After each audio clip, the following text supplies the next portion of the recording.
Hello and welcome back once again, my friends. Anybody get scared? Huh? Anybody see that the last video wasn't an hour long and check back on the welfare? I know it was a little teasy, but no, we survived just fine. In all honesty, and to laugh at myself, the coffee got away from me, guys. I was a little rushed there, if you couldn't tell from my voice. Needed to force or up the time frame on the break there. I'd kind of skipped ahead a little bit, had a couple cups of coffee, and not bothered to use the restroom. And yeah, sometimes that coffee's like, oh no, it's gonna come out. So that was a reason for, but took a good little break. Certainly have enjoyed all your comments and everything. Thanks so much for checking in and watching the vids. I hope you guys are enjoying. Um, so I think in this one we'd kind of alluded to it, but we'll catch up a little bit. We learned a couple things in the last episode. The first one is kind of a no-brainer, but was um, useful to confirm because I'd kind of overlooked the the possibility out of this site, and that is our furnaces and things will just keep cooking no matter what we do. We took a little boat trip. We found out that um, our ocean here is very bounded. It's kind of kidney shaped, I guess, half moon, and wraps around us, mostly bounded by that desert. But yeah, we've kind of now explored the whole range of it, wrapped all the way around, and yeah, confirm that we come out back over on the other side of our dark room spawner. So, our dark room spawner site. We can't really call it that yet, but we made some good progress. We didn't get a whole lot done in terms of assets, unless you want to talk about the fact that we returned with the wood that we had gathered, which, hey, you got to do that. So, a little bit of good progress there. But as you can see, we're very slowly beginning to build up our supplies. Now, looks like we're getting up on nighttime here. I see stars coming out. Let's sleep. Now, having finished up my coffee, I do have some water in case things really dry out. But that's not as fun as coffee, is it? So, we talked about it a little bit today. I think we're going to do a bit of landscaping and focus on setting up our future farms. And I know, you guys are. I'll give you a hall pass if that's not your cup of tea. I get it.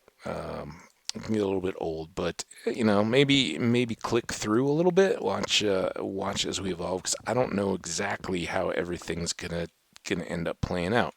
What I anticipate is that we're going to do some filling, maybe all the way up to there if I don't mind the hard angle, but possibly not as far, to fill all this in at ground level, and then kind of scrape off this dirt, and around the corners there we'll use some of our excess ladders to take down those big trees and see how much room we end up with. We'll want to get those fields out, but we want to cook up the cobble that we do have with the coal that we've got in our furnaces, and make use of those to get smooth stone. I think that's going to be our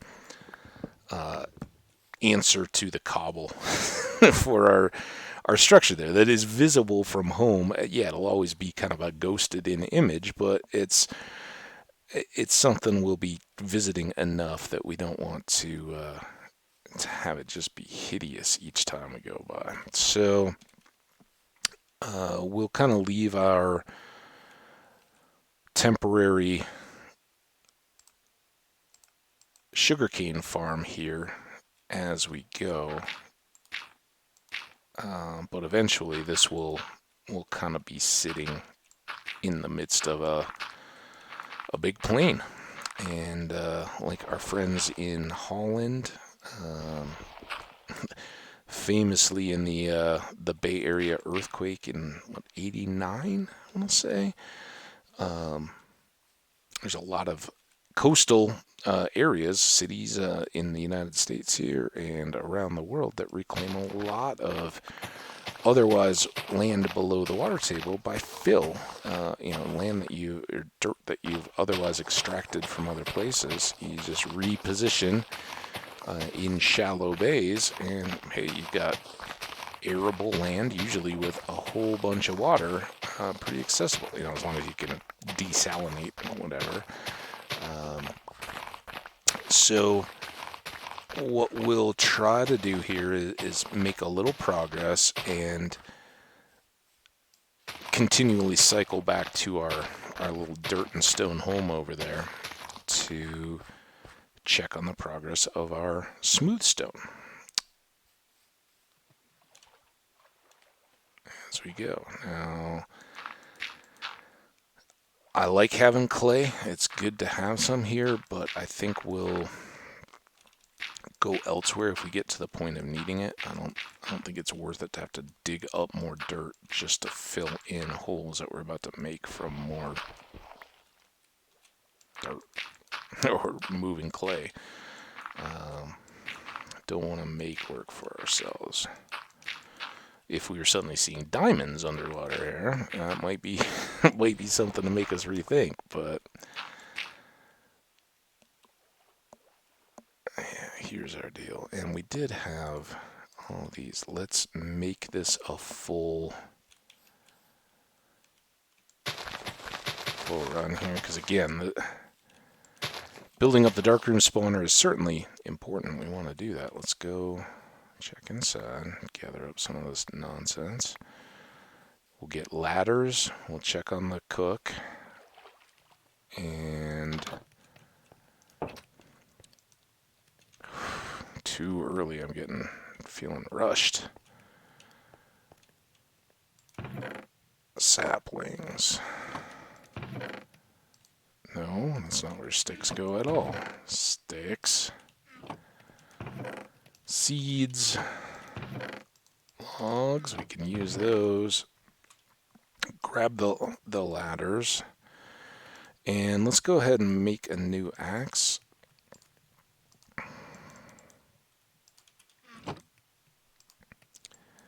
While we're in here. As well combine all those. Alright, how's our sun doing? Back in the evening. So I think next up,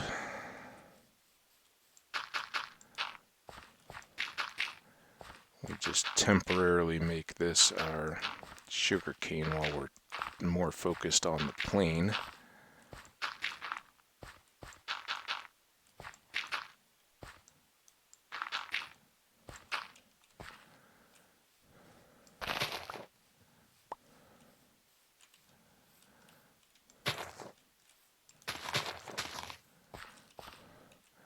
Alright, so this will be a good counting exercise. So 44.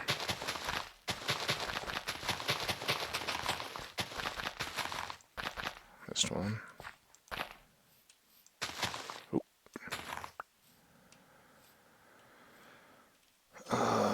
44.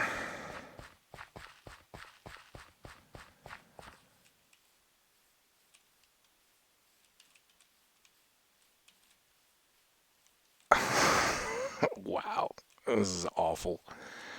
I just totally steered my brain in circles. Not.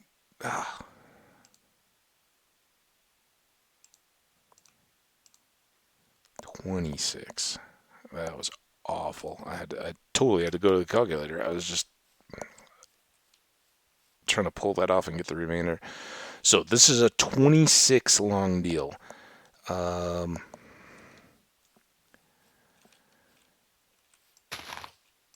Let's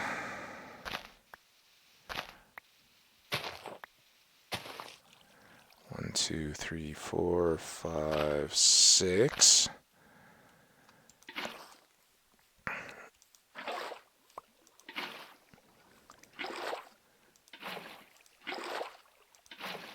That is now 32. So that is half the total length that we want for our fields. And that's something to keep in mind, at least, as we go here. Our fill area will be good, and maybe we look to start. Let's get these trees, though. I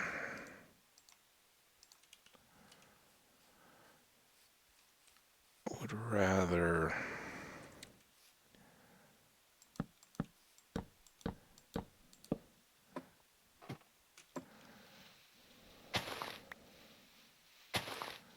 Oh, I didn't even load my axe. I thought that was what I had ready.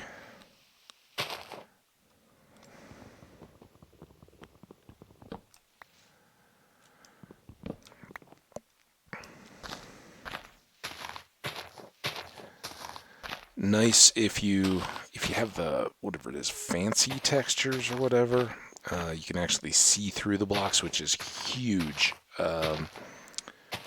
I've certainly been in situations with worlds or prior machines where I haven't had RAM available to keep it going. I've had to go to the smooth textures, maybe. I don't know what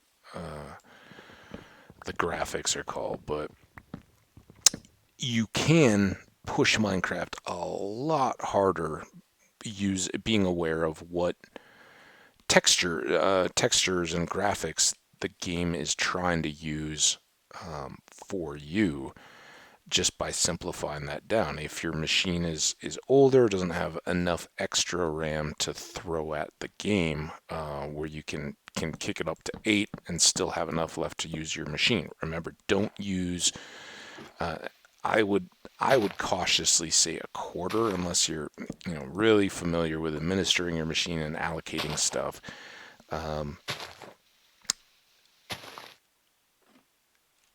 Try to stay at a quarter, at most half of your available system RAM for something like Minecraft. You're going to have other stuff running in the background. You don't want to max out your machine, throwing all the RAM into the game and then going from there. And I say fortunately, understanding. I've never had to use Optifine or anything like that, partly because my worlds haven't really gotten that complex and overwhelming. The bigger you get, the bigger your file is, the bigger your system has to manage, or the more resources it has to throw at just running that world. So it can be, you could have the, I don't know what the supercomputers of today are called, but the farm that runs Google Drive, or the cloud, all those kind of things. And now that everything's distributed, it's not even there, but you could have all that power thrown at Minecraft. It's still going to have the limitations of Java and what resources can be processed or handled by the software running the game. I know that's annoying, but when you really need to set up a new box.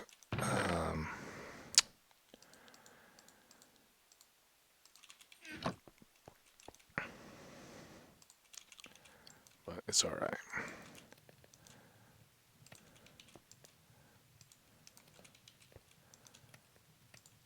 There we go. Again, I understand this is horribly wasteful for a game where we said we're just going to be efficient and get after the basic necessities. We want to get our enchant still and everything like that. You can tell I'm feeling a bit frisky. I know that I've reached a point where we're in full diamond gear. I can smell the approaching enchantments. And it's a dangerous place to live, I know, but it's also good. I don't think we need to make new tools yet. Let's keep focusing on the trees here. I'll let those cook and we'll go out exploring, clearing.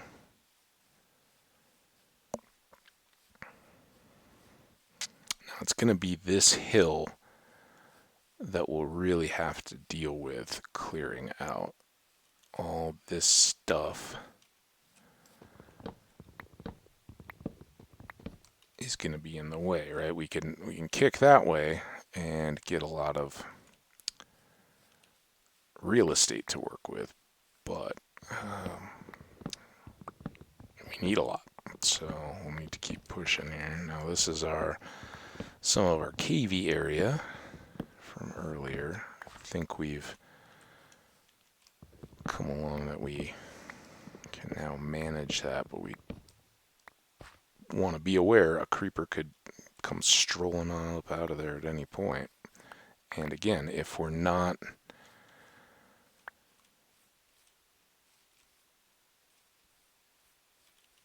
paying attention enough to aim our shield, that's all it takes. You just don't want him to walk up right behind you and detonate without the benefit of your shield. At the very least, it will put a huge strain on our diamond armor that doesn't have any mending or anything yet, or any extra enchants. And even if we're a little bit off, that can still be enough to take us down, and we really don't want that. I think I'm going to have to ladder this. I was hoping I could just maybe jump into the top of the tree, but I don't really see a way. We can try this, but I think it will probably decay on us.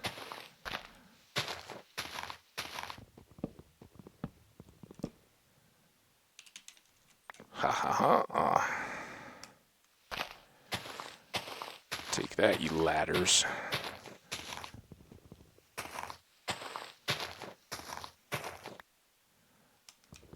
Well,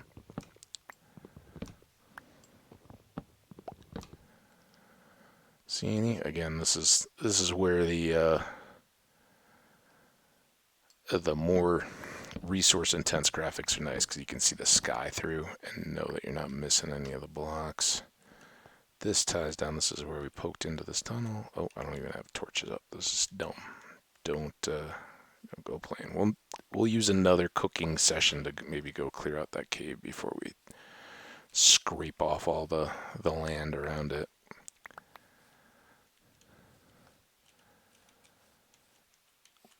And again, I think we'd kind of looked out to that end, but again, I think that's about where I want to start my fields, because that way we can maybe do animals back in the corner there, have everything else coming out, and have bees and lots of room. So that means we need all that again coming this way, and that easily takes us out maybe to this tree and beyond, and a lot of this is fun, but we will have to just carve down this hill a little bit, which is okay. It shouldn't be nearly the project that we had in the last world.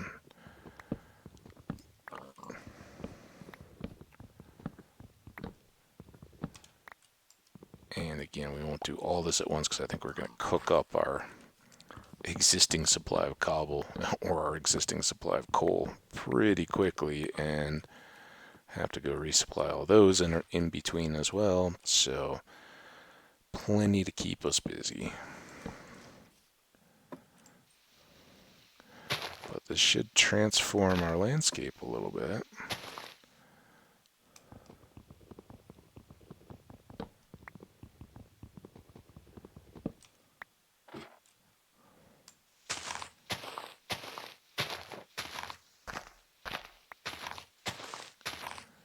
Again, just check. The worst thing is leaving a single block of wood floating up in the air that then keeps the leaves from despawning. Everything gets to be messy. It's pain. Blaine the train. Everybody down with Blaine the mono. Been a while. Back early on, we named a world. I think World 2 was Susanna Dean, named after the character in Stephen King's The Dark Tower series. And Blaine the Mono, of course, is prominent there. I was into the Wolves of the Kala, I believe, was the book. And then I switched off. Now I've been working on the stand. I have paperback stand, and I have the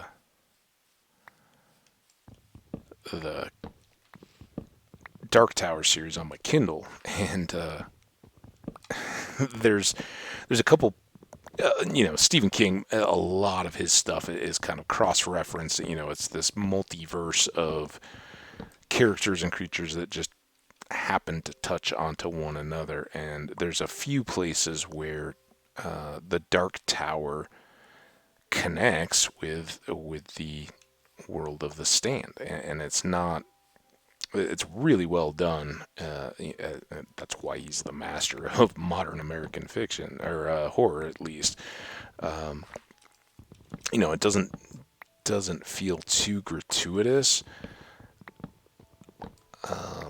or make you go, oh man, seriously, you went there.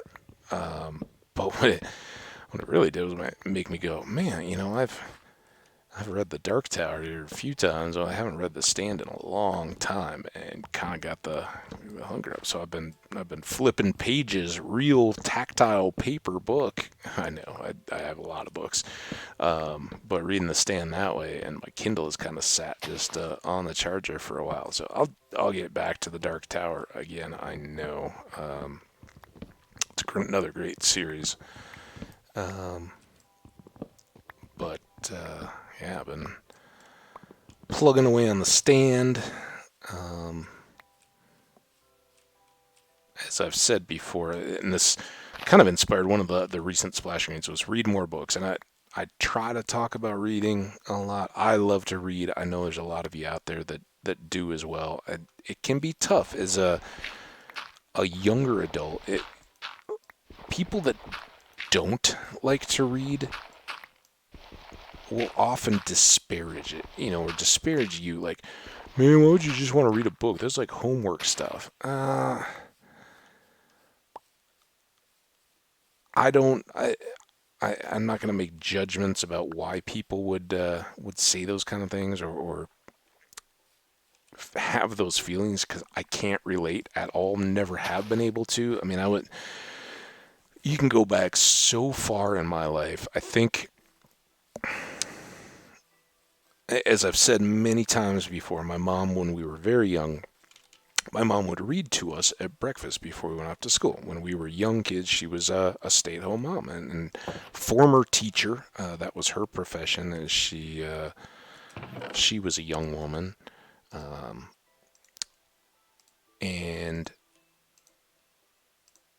so she certainly understands the importance of reading, but wanted us, as we were eating breakfast, back in that day, first of all, you didn't have phones or even TVs in a kitchen or anywhere you ate. That was crazy. That went in the TV room, right? Because they were huge. And if there was, like a playoff sports game or a massive something or another, they may bring their old black and white TV from their bedroom down and, put it on the counter so we could follow along with what might have been going on. But, we sat around the kitchen table, if not a dining room, to eat. We didn't all sit in front of TVs. Like, I know I'm guilty of it now. I have a table in my apartment that's designated, like, the dining area off the kitchen.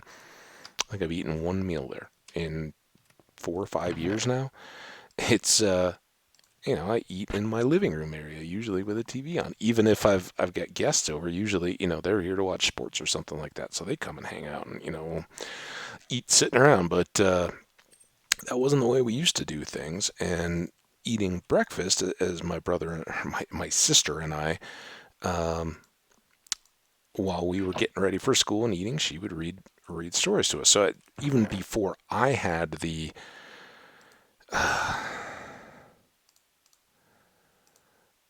um, maturity or patience are the right words, but just the focus to stay plugged into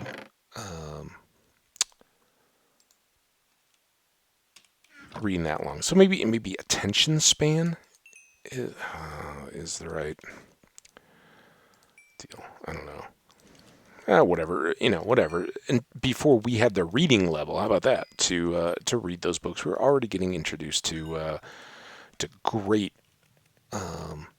books written for children, but the classics, and more more than just page flipper picture book kind of stuff. So by the time I was reading myself, it was at a pretty high level, and I'm trying to think back if there was anything that for me preceded the Hardy Boys as books that I read, and I kind of think those were the main books that I really kind of fell into this. There were choose your own adventure books. I think probably preceded those a little bit. I don't know which came first, but those were probably contemporary with my like elementary school reading. Loved them. Both the choose your own adventures with and I think they write those out of a wide range of characters and stuff for young readers because you can read a few pages. The story that you make that time may only last a few pages, and you didn't have to retain a whole bunch of characters, a whole bunch of plot points to make sense of what you were reading. You could pretty well do it all in one sitting. Well, then that for me, I really think I may be neglecting some stuff, but it really translated into the Hardy Boy mysteries, which were I don't know that they do or do not. I'm assuming they probably do still make those in some form or fashion for kids learning, developing reading skills. They were certainly a popular style back in my day. When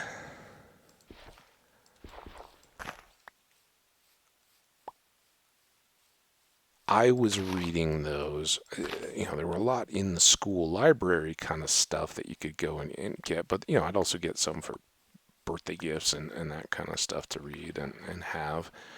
Um,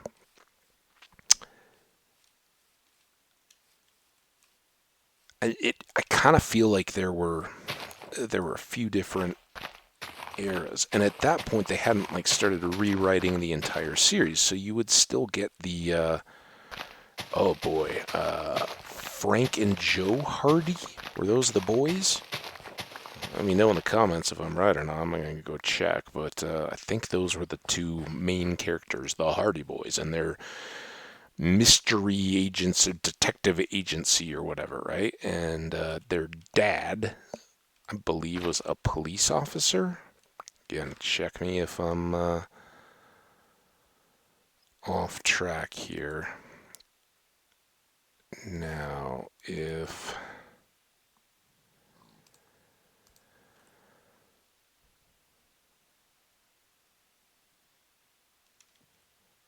well, let's do it this way. If this is 32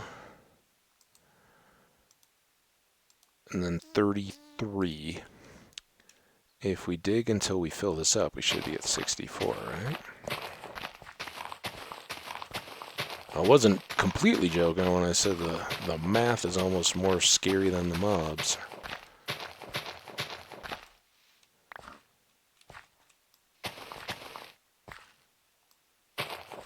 So in theory,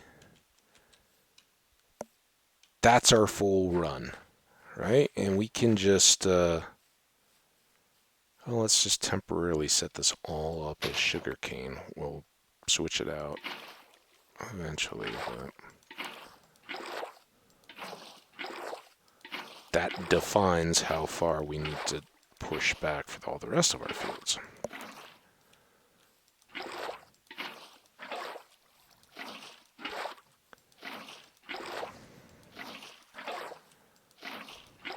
And we should go check on our stone again. Talking about books, that'll make me lose focus. But it's a good, I love it. It's a great topic for while we're working on projects like this. So yeah, if you're readers, always love to hear comments what you may be actively reading, what you got on your Kindle or on your bookshelf. What are favorites? Always interested in good fiction.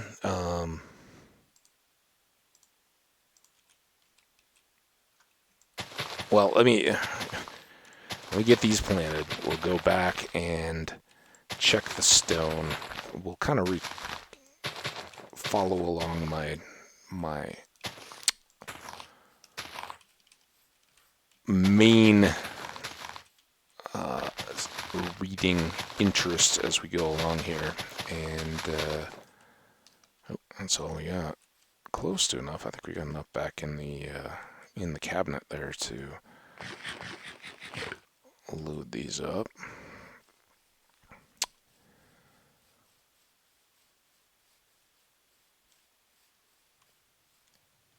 Not quite enough.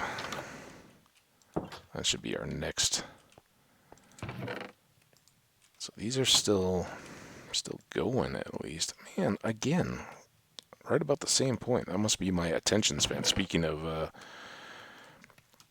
kids and attention spans and all that kind of stuff, learning how to read and digestible amounts of reading material. Good stuff. Now we don't need these apples. Don't know that we'll need the ladders anymore, but how are we doing? We still got midday. There's one more piece. Gather these couple up to try to finish.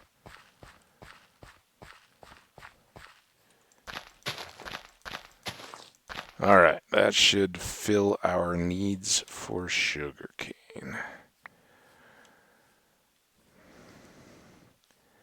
And now that we know how far we need to go, we can kind of deal. And the perfect part is our bee trees are not included, so they can remain safe and happy. Right, pig? Away from destruction. I don't have to leave a tree and work around it until we can get silk touch. And they'll be there to help us when we begin. So now we just need fill dirt. I'm not going to worry too much about the trees here and expanding beyond. I'm just going to shave down this hill for the dirt and try to push out as much as possible. Because one, terraforming hills is not fun. But also that's where the 2 beehives are. So we'll just naturally get support. If there are bees, I don't know, have we seen bees? They may just be vacant hives. How bad would that be? Anyway, we don't have time to worry about all that.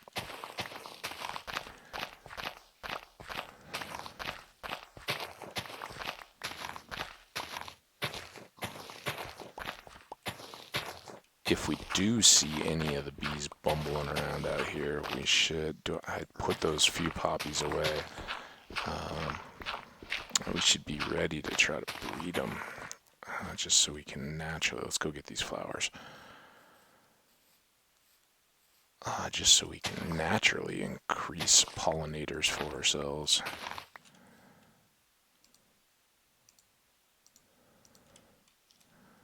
Sun's still up. We'll leave these flowers here right around for access. Let's go ahead and open that up. It's got honey.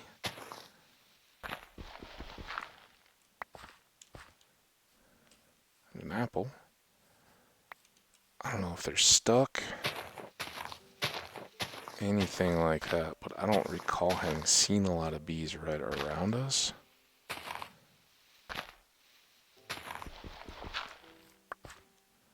So we'll just try to give them every opportunity. Come back if you're out here, bees. There's the sound of the honey blobbing. Alright, well, they've got their chance. We'll just try to keep our eyes out as we kind of work our way down and around. Sun's dropping. Let's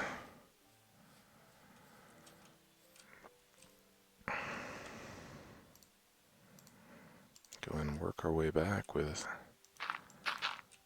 some of this dirt.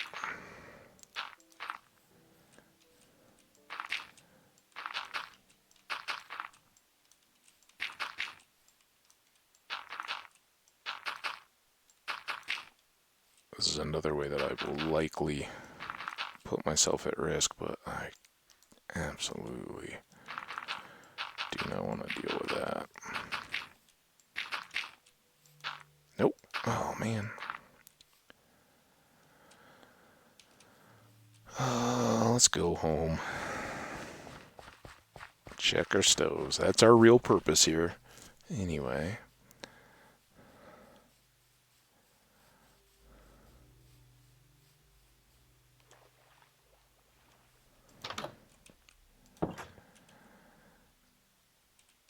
Okay, these are all done, and they are done.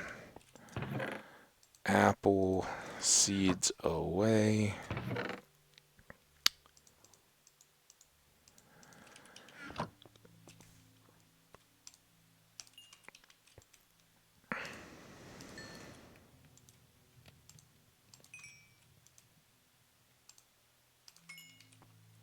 And there we go.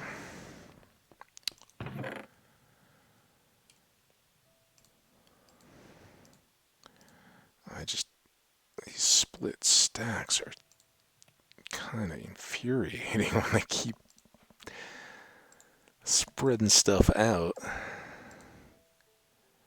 I don't know. We'll see how we do. Alright, we still have flowers in case we happen upon bees. We got a shovel. Let's make one more shovel, because now we're going to use those pretty quick.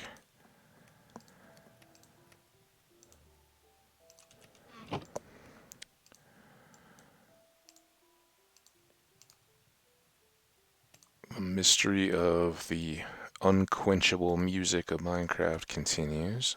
Alright, we'll sleep again. Sip of water.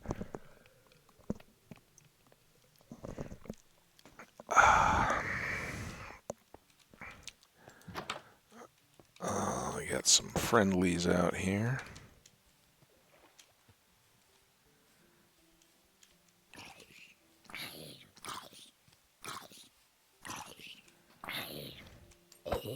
Oh, fine. It's kind of my fault. I didn't want to get lit on fire.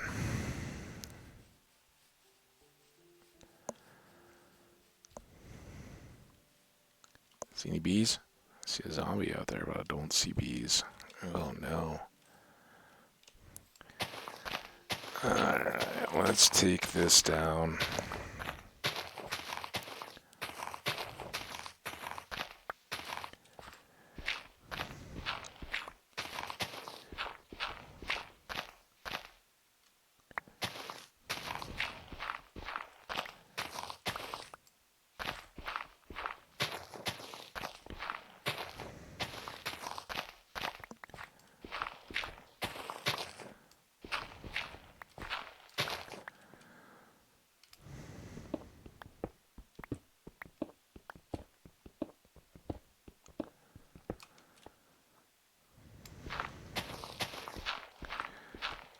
And I think I left my time to where we're about halfway in. Let's check that. Ooh, 40 minutes. Alright, we'll head. Stupid Microsoft. Every time I check the time. Hey, I think you need a notification. I've shown you 80 times before.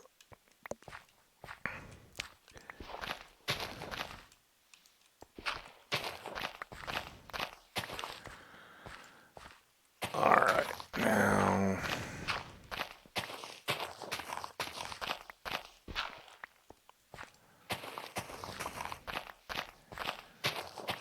this gets us dirt pretty fast. So anyway, we were talking about books, right?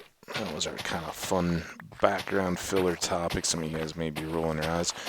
So Hardy Boys, as I recall, kind of started me and then led to a kind of broadening. During that time, and my parents were really cool about it. They helped expose me to a variety of different styles of books as I was getting more confident as a reader. Like, oh, I can read this going forward. So I think my dad had a couple of child age appropriate books, elementary type, like grade school age book content from his childhood that he had around, and just in general getting more and more styles of literature, if you can call it that, at an early age. So I got some biographies. That was kind of my first exposure. I wasn't, reading like hard history or anything like that.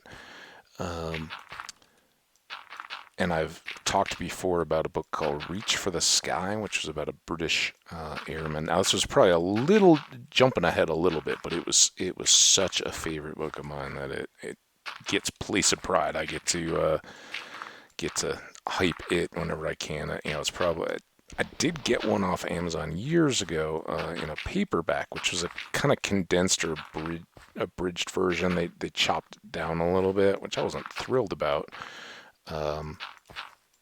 But that was okay. But he was a RAF pilot in World War II, the Battle of Britain. But prior to the war beginning, he had lost his both legs in a training flight accident, and went on as the war began. After he, kind of relearned how to walk on artificial legs, and again, this is 1940s or probably 30s when he was getting these. So this isn't like modern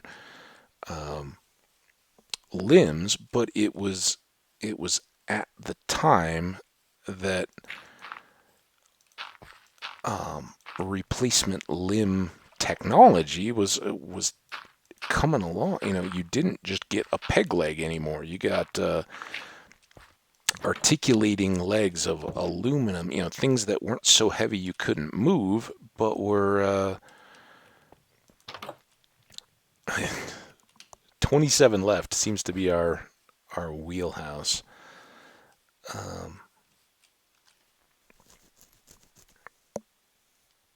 Yeah, the legs that he could with his stumps, as they were called at that time. I don't know if that's still PC or not. Honestly, I think people who find themselves limbless and are coping probably care less about what you call them if you treat them like people than the gatekeepers out there. Oh, you didn't use the correct terminology. Apologies if you have lost a limb. The book I read as a kid, they were stumps. You had stump socks to put them on, and had lost one, I think, just below the knee and one above. But yeah, he had one leg that had a very basic artificial knee that he could use his body weight to swing through and let the foot move somewhat naturally. And the other one that was where he had his own knee, I think was much more basic, but they both had ankles that allowed some movement of the feet, and again, all artificial, and basically, you'd say that later on, his legs would sit in the corner with his socks and shoes already on them, and kind of pants there around the ankles, and he'd hop up and and kind of pull them on and lift everything on together. But it was a real struggle, and it wasn't natural. It, I think it's always throughout history. It's probably been the case. There are people that think of themselves as victims as if they are encountered with those kind of challenges. Other people are like, all right, well, this is my reality. I'm gonna go try to live the best life I can. You know, don't don't categorize yourself. He never would have thought of himself as a cripple, and was part of the fun of the book for a boy was he's doing all these kind of things that he hadn't done after he did lose his legs. It starts in his boyhood when he's fully bodied and um, has full use, and he's quite an athlete. I don't remember all of it, but I know they said he was into gymnastics through. And again, this would have been probably, what, 1920s and 30s as he was growing up as a young boy before the war. Um, he was back then they would do the rings and pommel horse and stuff in school gym class, and everybody got thrown in the lake to learn how to swim. It was much harder corporal punishment type stuff if you got in trouble, all that good stuff. But yeah, apparently he was quite an athlete, and he attributed part of his fear of crashing in a plane or falling from the fact that he would fall off the high beam and the pommel horse and the rings and all that so many times, and he just completely lost fear of falling. He learned how to tumble and land as he fell, and played rugby and all that kind of stuff. But then to lose his legs, it was a real challenge. But he just took on this mindset from the very start. They're like, well, you're never gonna walk again without two canes. And, his reaction, because he was all excited, right? Lost his legs, went into this, I don't know what they called it at the time, but it was a limb fitter, right? It was these people that were creating new artificial limbs, and kind of just, they'd come in, they'd take a molding of his stumps, try to make fittings and leather and metal and stuff that would secure them to his stumps, and tell him to come back in a few weeks and see what they had. So the first time he's all excited, he's ready to walk out like it's a new pair of shoes, and delighted with the prospect. And they sat down and like, no, you're never gonna walk without a cane again. And he kind of, F that, I'm never gonna use one. And they're like, you listen, man, we admire your tenacity and all that, but look, that's not the way this is done. And he was just like, no, I absolutely refuse. I know I'm gonna always be like this. It's not denial, but I will never visibly show the world that I am. And at the time, people were just commonly referred to as cripples. I'm not gonna show the world that I'm a cripple and be cast in that light. I refuse. So I will do whatever I have to do to make sure I never have to do that. And so here's this guy with double amputee, the very first day, I'm like, all right, well, here you go. We've got these, they were low parallel bars, and you guys have probably seen them, in various medical rehab facilities. There's enough video and stuff of people learning how to walk again. They're in commercials and stuff all the time because it's uplifting to see people learn to walk again. And he's kind of that model. They had those bars up to help people kind of get their balance and learn. He just stuck on them, and said, this is unbelievable. How do you expect this to actually work? It doesn't. am stuck because he had to completely relearn how to walk. It wasn't the way he had learned as a boy. He didn't have the same, his muscle memory, phantom feeling of having legs didn't equate to what he needed to propel himself with the new reality of his body. So I, fought very hard to do all that, but did, and you can tell how much I haven't read this book in 20 years, I don't think. The story just comes back to me as I'm talking about it. It was so inspirational as a kid, and it really changed my outlook on a lot of stuff. As a kid, and I'm perfectly able-bodied. I mean, we all have stuff we've gone through, right? And I've broken bones and all that. And as I get older, there's more aches and pains and all that kind of stuff I have to look out for and be aware of. But I'm perfectly able-bodied. I don't have any of those conditions, and certainly I've never looked for them. But just that idea of here was a guy who easily could have just thrown up his hands and said, woe is me, life is unfair and unkind, and I had it all. I was a pilot, and young kid, active, athletic, and he had every right to, I can't do that anymore. I need a cane. That's what everybody's telling me is the new circumstances I have to deal with. And he, despite every reasonable right to feel that way and accept that, didn't. I said, no. I'm going to at least to the appearance of others, be as like everyone else as I possibly can. And it wasn't and maybe there was some vanity there. Sometimes vanity is a real problem, but sometimes having pride in yourself and saying, I am not, I don't want the first thing that people notice about me to be something that's beyond my control. And so he really worked, as I understand it, through the rest of his life to mask it, and eventually got to the point where he only walked with a very slight limp, which following the wars and all that was pretty noteworthy. But he,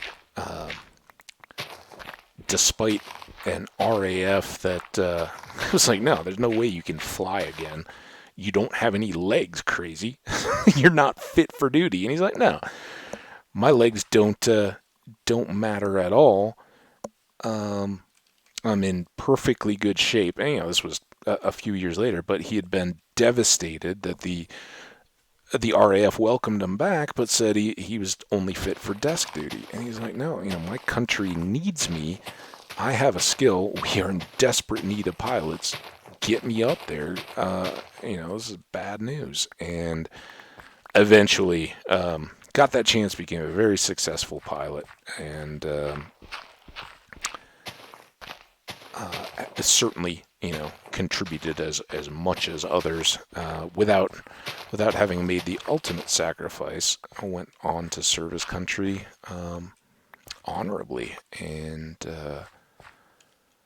that was pretty cool. But I, as a kid, I couldn't, as air battles and fighter pilots and all that seemed pretty cool, but I didn't really have a grasp of that. But I could grasp it. He was out there learning how to play golf and saying that, he wanted to dance with the girl that he'd met, and, that he felt he couldn't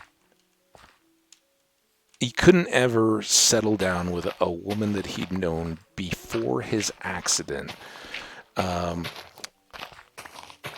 because they would always take him not on his current terms, but on, the fact that he had been this victim of this tragedy. He was like, I can only really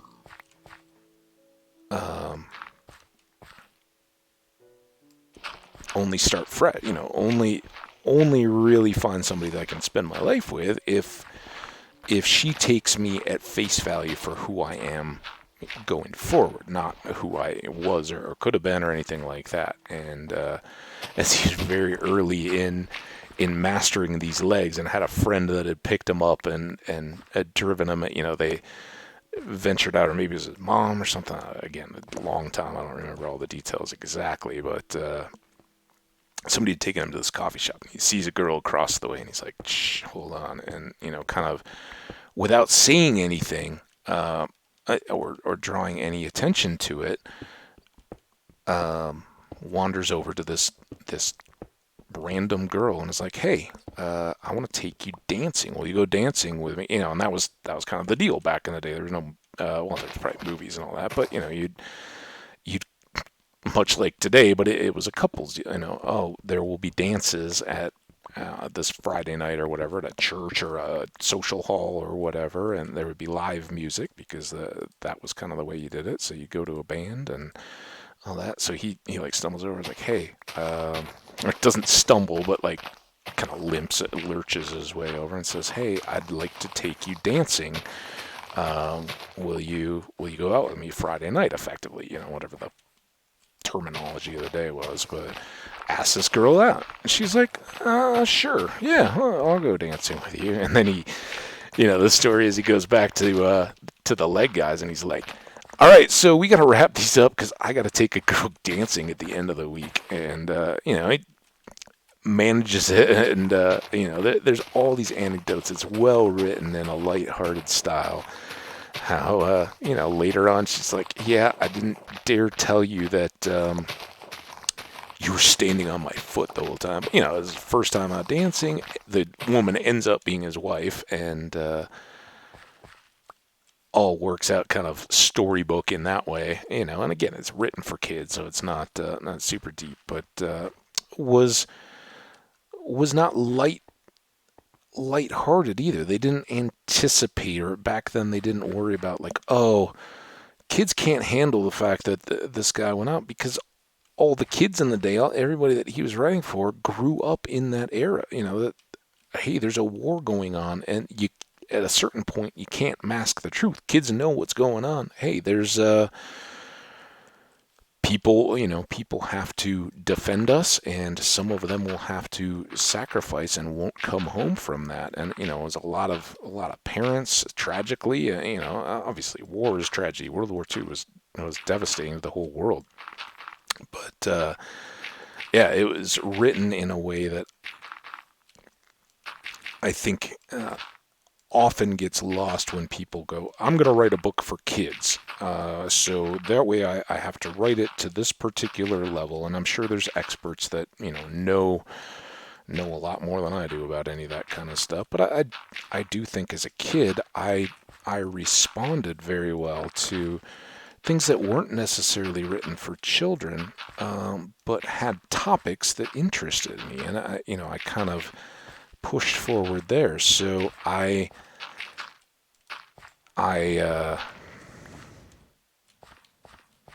think we probably can go back in to gather our stone,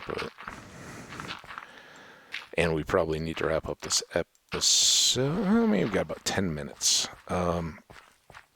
Either way, the books that I was kind of reading as I moved out of that Hardy board, that was one good example. The next series of books, though, that I weirdly as a kid into were the Louis L'Amour westerns, and they are the definition of pulp cowboy novels that you still see them in grocery stores and things like, if you go into a grocery store, the book and magazine aisle, I would almost take a bet with anybody that if you're in the United States and you look through whatever the book selection is, there will be one or two Louis L'Amour cowboy novels on the thing.